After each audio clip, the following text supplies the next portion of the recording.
بسم اللہ الرحمن الرحیم۔ پچھلے چند دنوں سے پاکستانی اور انڈین میڈیا پہ بلوچستان کے حوالے سے بڑی بحث چل رہی ہے، اور میں اللہ کا شکر ادا کروں گا کہ ماضی کی طرح ایک دفعہ پھر بڑے واضح الفاظ میں انڈین فوج کے ریٹائرڈ افسران اور حاضر سروس افسران، اس کے اینکرز، اس کے کی سیاسی لیڈرشپ برملا اس اپنے گھناؤنے حرکت کو مان رہی ہے اور اس حقیقت کا پرچار کر رہی ہے کہ بلوچستان میں جو بھی دہشت گردی ہو رہی ہے، معصوم بلوچ عوام کا، پاکستانی عوام کا، لا انفورسمنٹ ایجنسیز کی جتنی شہادتیں ہو رہی ہیں، ان کے پیچھے براہ راست ہندوستان ہے۔ تو بلوچ عوام کو یہ حقیقت تو کئی دہائیوں سے معلوم تھی، کیونکہ یہ پہلی انسرجنسی نہیں، یہ چوتھی یا پانچویں انسرجنسی ہے، لیکن اس کے باوجود کئی لوگ سادگی کی چادر اوڑے ہوئے تھے، تو ان کی آنکھیں اس واشگاز طریقے سے یہ اس یعنی تسلیم جرم کے بعد ہندوستانیوں کی طرف سے ان کی آنکھیں کھل جانی چاہیے۔ اور میں ہندوستانی وزیر اعظم، ان کے آرمی چیف اور ان کی جو نااہل ایجنسی ہے را، اس کے سربراہ کو واضح پیغام دینا چاہوں گا، ایک ادنا بلوچ اور براہوئی فرد کی حیثیت سے، کہ بلوچستان کی عوام یا سرزمین اتنی بکاؤ نہیں کہ راہ کا کھیل یہاں چل سکے۔ انشاءاللہ الرحمن ان کے یہ کرائے کے قاتل راہ کے منصوبوں اور ہندوستانی اسٹیبلشمنٹ کے خوابوں سمیت بلوچستان ان کی مدفن گاہ ہوگی، اور یہاں وہ عبرتناک انداز میں شکست کھا کے دفن ہوں گے انشاءاللہ۔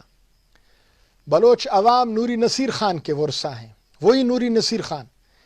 جنہوں نے پانی پت کی تیسری لڑائی میں احمد شاہ ابدالی کے ساتھ مل کے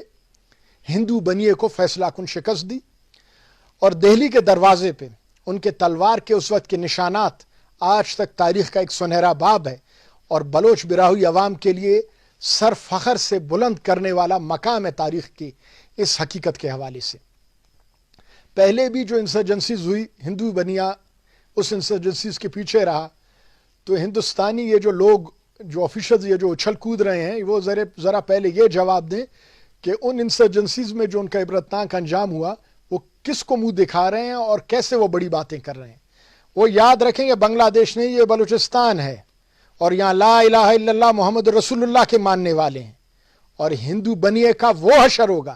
جو تاریخی طور پہ وہ انشاءاللہ الرحمن یاد رکھیں گے۔ وہ کشمیر میں جو ان کے لوگ مردار ہوتے ہیں اور بلوچستان میں جو لوگ شہید ہوتے ہیں، یہ ان کو وہ برابر کرتے ہیں، اور ان کے ایجنٹ بڑے خوش ہوتے ہیں اور ان کو اپنی ویڈیوز بھیجتے ہیں اور ان سے پیسے وصول کر کے خوشیاں مناتے ہیں۔ تو میں ایک تاریخی حقیقت ان کے سامنے بیان کروں گا کہ غزوہ احد میں اسی طریقے سے مسلمانوں کی بہت بڑی تعداد اسد اللہ و اسد الرسول سیدنا حمزہ رضی اللہ عنہ سمیت شہید ہوئی۔ تو ابو سفیان اس وقت تک کہ جو مسلمان نہیں ہوئے تھے، تو پہاڑ پہ چڑھ کے انہوں نے آواز دی کہ آج ڈول کا وزن یعنی ترازو کا وزن برابر ہے، کہ بدر میں ہمارے 70 گئے، آج تمہارے 70 گئے۔ تو سیدنا عمر الفاروق رضی اللہ عنہ نے جواب دیا ابو سفیان کو، وہ جواب یعنی دنیا کی تاریخ کا بہت ہی سنہرا باب ہے، کہا کہ تم پاگل ہو گئے ہو، قطعی تمہارے مقتولین اور ہمارے شہداء برابر نہیں ہو سکتے، تمہارے مقتولین جہنم واصل ہوئے اور ہمارے شہداء جنت میں اللہ کی رضا میں خوش ہیں۔ تو پاکستانی لا انفورسمنٹ ایجنسیز کے شہداء، بلوچ نوٹیبلز یا باقی جو پاکستانی عوام ہیں، ان کی شہادتیں اور ہندوستانی مردار یا ہندوستانی ایجنٹوں کے جو مردار جو واصل جہنم ہونے والے، یہ برابر نہیں ہو سکتے۔ یہ دو قومی نظریے پہ بننے والے ملک کے افراد ہیں، یہ مسلمان لوگ ہیں، یہ لا الہ الا اللہ محمد رسول اللہ کے ماننے والے ہیں، اور یہ عظیم شہداء ہیں۔ ہمارا قرآن اس کا گواہ ہے، وہی قرآن جو اس بابرکت مہینے کی ایک معزز رات میں اترا تھا۔ ہمارے نبی علیہ السلام کی بات جو کبھی بھی رد نہیں ہو سکتی کہ ان کے نظریے پہ بننے والا یہ ملک ہے۔ چند لوگ جو ہندوستان کے ایجنٹ بن جائیں، بنیے کے ایجنٹ بن جائیں، اپنا ایمان بیچ دیں، اپنا مذہب بیچ دیں، اپنا قوم بیچ دیں. وہ قطعی طور پہ ایسے لوگ نہیں ہیں کہ ہندوستان ان کے ملنے پہ خوشی منائی. یہ کوئی ان کا احمق آدمی اپنی میڈیا پہ واشگاف الفاظ میں کہہ رہا تھا کہ مینگل، مری، بگٹی. ارے بابا، ہر قوم میں بھگوڑے میر جعفر، میر صادق ہوتے ہیں، ان کی خوشی نہیں مناؤ. تم ڈیرہ بگٹی چلے جاؤ، وہاں تمہیں غیرت مند مسلمان ملیں گے، غیرت مند پاکستانی ملیں گے.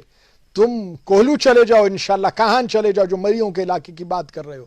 تو وہ جو بھگوڑے ہیں وہ تمہاری گود میں باہر ملک میں بیٹھے ہیں، جو ایمان والے ہیں وہ اپنے ملک میں بیٹھے ہیں. اور تم ذرا وڈ میں مینگلوں کے علاقے میں آ جاؤ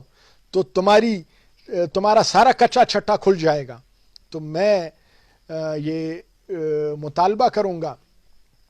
ہندوستانی اسٹیبلشمنٹ سے کہ اپنا قبلہ درست کریں، اور جو یہ اربوں کھربوں ایسے نااہل ایجنٹوں پہ خرچ کر رہے ہیں جن سے کچھ نہیں بنے گا، اور جو بلوچستان کے زمین میں انشاءاللہ عبرتناک انجام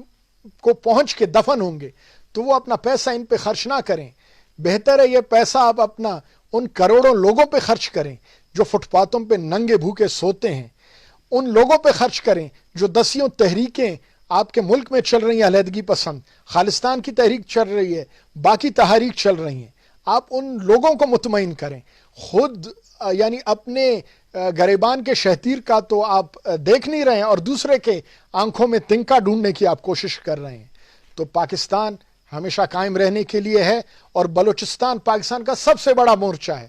اور بھول جائے ہندوستان یہ بنگلہ دیش نہیں ہے، یہ غیرت مند مسلمان بلوچ افراد کی سرزمین ہے. انشاءاللہ قیامت تک پاکستان قائم رہنے کے لیے بنا ہے، اور پاکستان ترقی کرے گا، اور بلوچ عوام اس ترقی میں اپنا بنیادی کردار ادا کریں گے. پاکستان زندہ باد.